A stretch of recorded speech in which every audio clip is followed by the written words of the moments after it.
panagugpong sa mga batid sa produksyon sa drama sa kahanginan. Namugna kining sugilanon.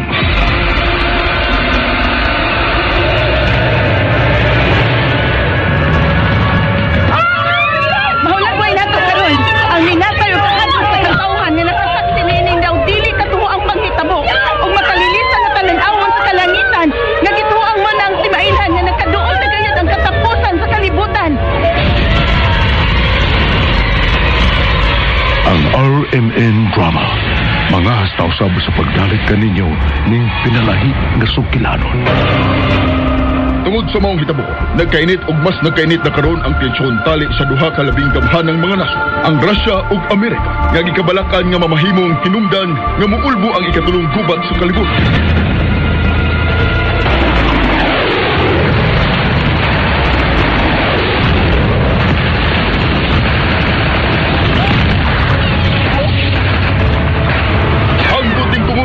Padayon nga rescue and retrieval operations. Mas nagkadaghan ang hikaplagang patay. Human may puso ang pinakakusog ng bagyo o human masinati sa miaging mga adlaw ang labing makusog na lino nga sukat-basukan. Wa pa masinati sa kalibutan. Gipadayag, Kapitulo 13, Tudling 16 ngadto sa 18. Ipugos sa mananap nga mapatikan ang tanang mga tao. Inila o dili inila. Dato o kabos, ulipon o dili ulipon, diha sa tuo nilang kamot o agtang. Way makapamalit o makapamaligya, gawas niya itong may patik sa ngalan sa mananap o sa numero nga simbolo. Sa labtonon kini, ang maalam makasabot sa kahulugan sa numero sa mananap. Ang numero ni ini, 666. Kung tinuod nga mahal sa Diyos ang iyang katawan, Father Nestor, nga nung mitugot man siya nga mao kini ang may tabo ug atong nagatan. Tungod sa nagkagrabi ng kasalanan sa katawan, Rami, sa pagkamasinupakon sa kasuguan, ug sawa pag-ila sa Diyos nga labing gamanan, apag dili na kini katingadan, kay gipadayag na kinigdaan sa atong Ginoong Hesukristo, kang San Juan Evangelista, libuan na katuig, gikan sa kasaysayan. Ang gipadayag.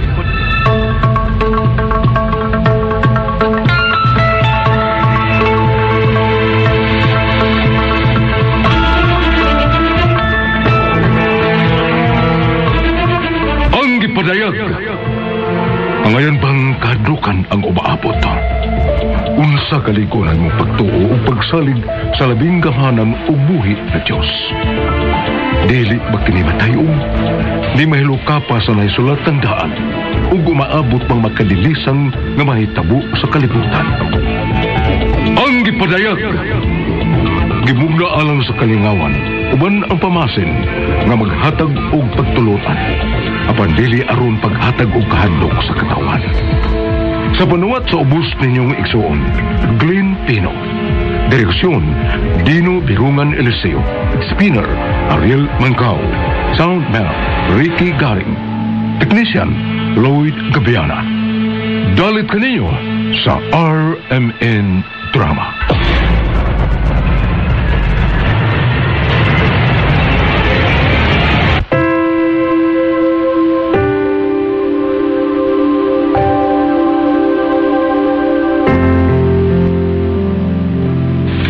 Bawi, nga bisan unsa pang atong estado sa kinabuhi ning kalibutan.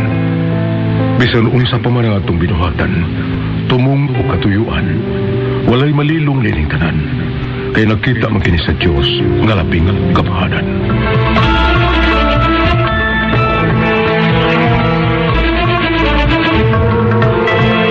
Ug karon, ano yung lang sumpay na itong sugilanon sa kahanginan? Ang gipadayag.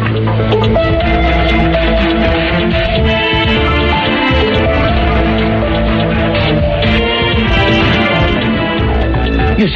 He's my favorite singer-composer. What's the latest? May bago ba siya rong album, brother? Mga 1 hour pa lang yun ang nakalabay. Patay na siya. Huwag ka ba magkumidya, Dio? Ha? Ram, I know. Nga dili ka kakomedyahan basta bahin na ni Morris Johnson ang balita, dili ba? Is my idol. Nagsunod ko sa iyang mga kanta and all his albums nga na-release ko siya na himong pop music idol and top seller. Ang latest niyang album sa Billboard. Unsa man iyan naman yan? Nakalitan ko ikaw ni kay last night gi-interview pa siya live sa CNN. Unsa may iyang namatyan, Gio? Brother. Suwas akong nabasahan sa social media nga cardiac arrest kuno ang hinungdan sa iyang kamatayon. Nga wa pa'y 2 ka oras ang milabay.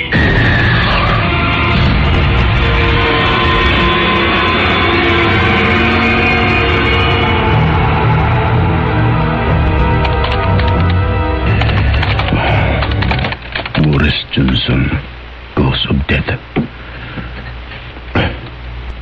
Oh. Morris Johnson's death cause. Ano si conspiracy theory na may kawas. God, unsa man kini katinuod? Unsa naman sa ning istorya? Oh, nailink. Ako na-click.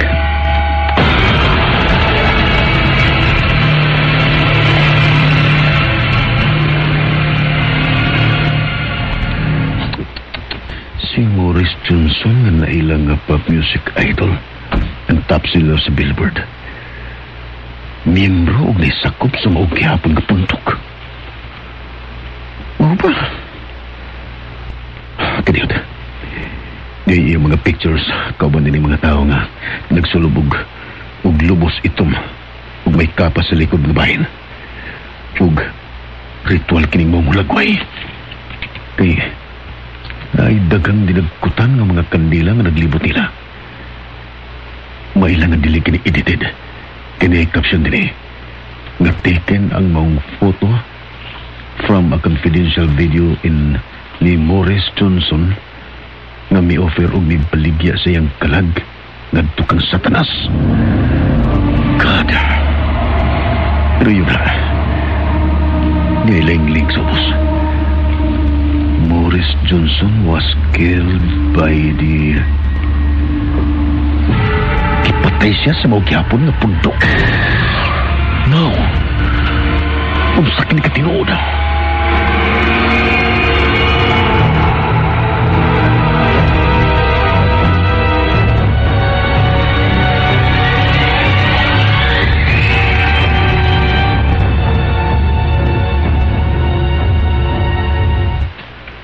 My God, Ram.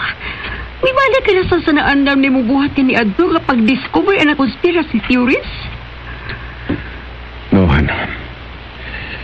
But, interesado lang ko nga masayod kung unsa katinood ang mga rumors diya sa internet nga gituyo pagpatay si Morris Johnson. O nagiingon dito nga lakip ang iyang personal doctor and nurse suspect sa iyang kamatayon. Ay, pastilan, Han. Wa makailan ni mo na ng mga tawhana. Bisan tuod kung di-idolize mo siya tungo sa iyang pagkamaayo nga singer-composer, dili na ni mo problema kung unsa makatinuon ng imong nakita sa internet nga gituyo siya pagpatay. Isyos rin na ang gisakyan sa social media o different social media platforms for entertainment purposes. O gano'n makakonvey ang mga viewers for monetary purposes sa ilang social media accounts, dili ba?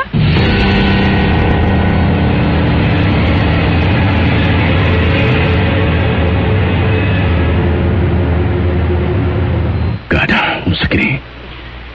Morris Johnson's video chat causes his death.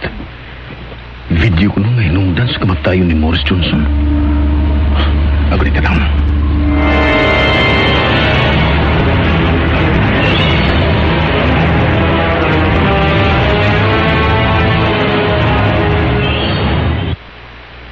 Sheila, Han, kung makita og madungog mo ang ipanulti ni Morris Johnson 1 month before his death, miyangkon siya nga siya membro sa mong pundok nga nilak ang satanas nga mawang ilang giila nga Diyos.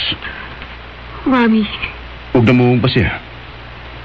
Nagikapoy na siya sa pagsunod sa bisan unsa nga mga devilish thing. Nga gipabuhat sa honor sa record label din siya may kontrata. Din namong usab siya. nga buot na niyang mubiya sa mong pundok uban sa pagkondinar ni Drake Arbis. Mariin matud niya nga Drake Arbis is an evil that needs to be exposed aron magbantay ang tanan. Labi na ang mga new and aspiring artists nga dili mo sunod sa iyang mga lakang. Nga din, gabibahan siya sa mga tao nga naglibot kaniya ug bikondinar usab ni Drake Arbis nga record label owner and producer mismo ni Morris Johnson.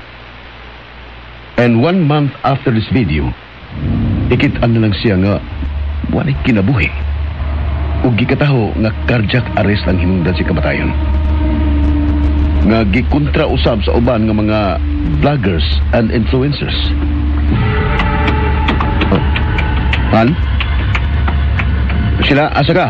Ani?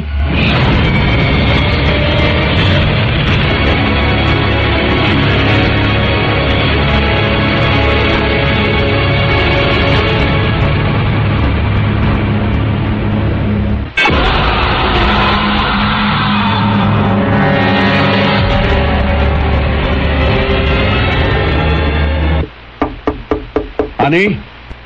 Sheila, Han? Abdi ka puntahan. Han? Huwag siya matubag. Nanusing! Nang! Dong Rami, ana dong. Mamaliw ko sa kuwanang be. Maliw ko kapit sa duplikasi yawi nang. Oo, kagiyot lang dong.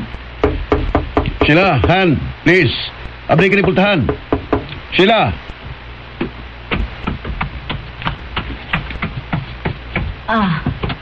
Dong, Yara, ang pong sayaw itong Lara, dong. Salamat na, Lusing. Nga naman di ay dong, nalak, dong? Nasa susi sila ng ugwam ngabli. Uy, nag-away mo, dong? Waman. Pero, may gamay lang nga butang nga akong gisulti niya na wala hisabti. Nga sa ato pa, nang luod na po dahil na Sheila, dong? Mauginang. Ay, kun mao. Magpalayo na lang ko dong, hay. Di lang yung kumanghilabot ninyo. Tawga lang kung may tuyo mo o baka may isugo mo. Mamaliw lang ko ng Lusing. O salamat kayo sa mga pagsabot nga. Sige, dong. Sige nang. Ko, dong. Sa mga babayana eh. Kamay na kinimbutan nga. Ug dili ang tani angay niyang iksakit. Adublikit ng kwarto. Ya.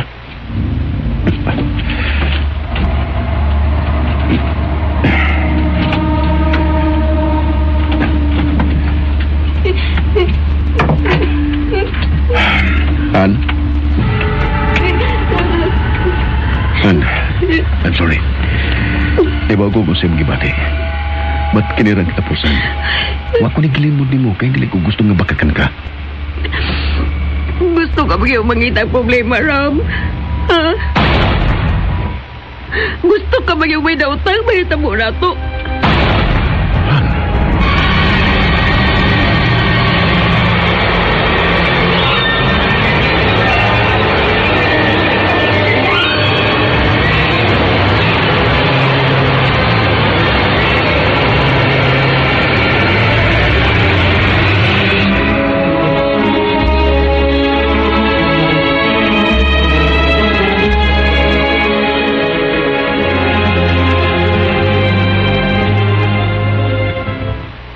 Dili ka magkabasol ni Sheila.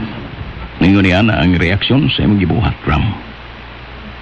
Tungod kay naibaw na siya sa possible consequence na inintanan.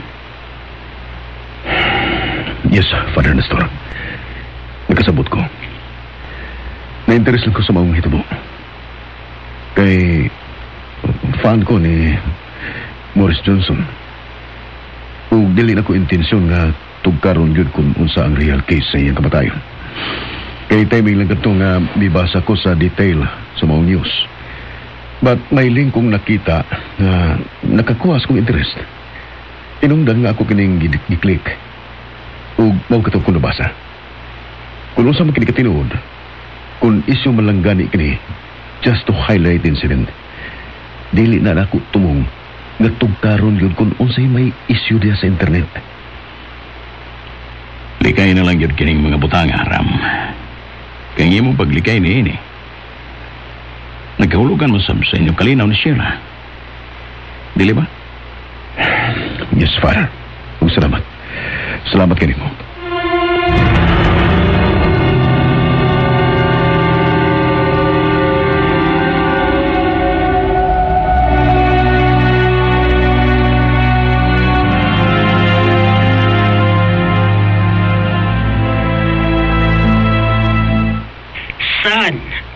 Unsa ba'y nahimong sayop ni Sheila?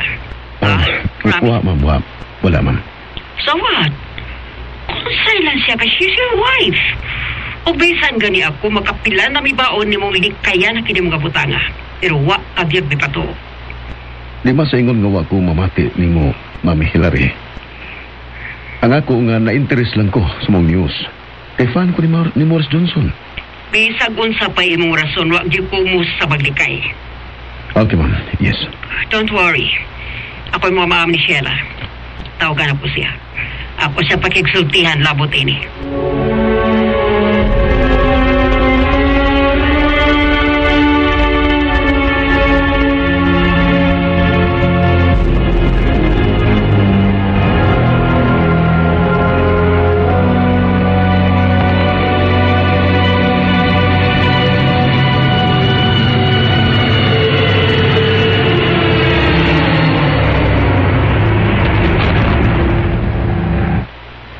Madam, naala kang rami ang kaikag sa mga butang o kontrobersya nga ingon ini. Labi na kay ang nahimong hinungdan sa pagkawa o pagkamising ni JR o sa tanang sakay sa maong plane. Iyang mga gikunik sa atong pundok. Husto ka, Gio. Abi mo, madam, sometimes usahay may worry ba ko? Bahin sa unsa? Kaya kung maabot man ang time,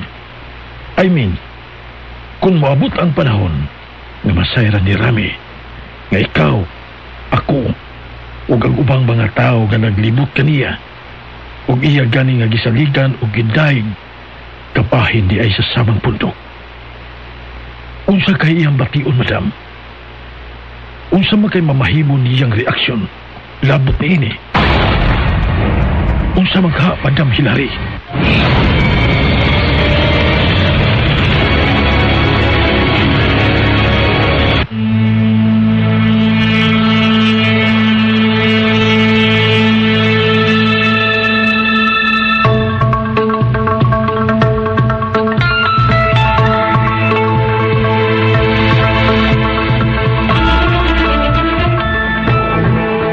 Kasama at ang lain pa mga sumpay ni pinalahi o labing bagong sugilanon sa kanginan.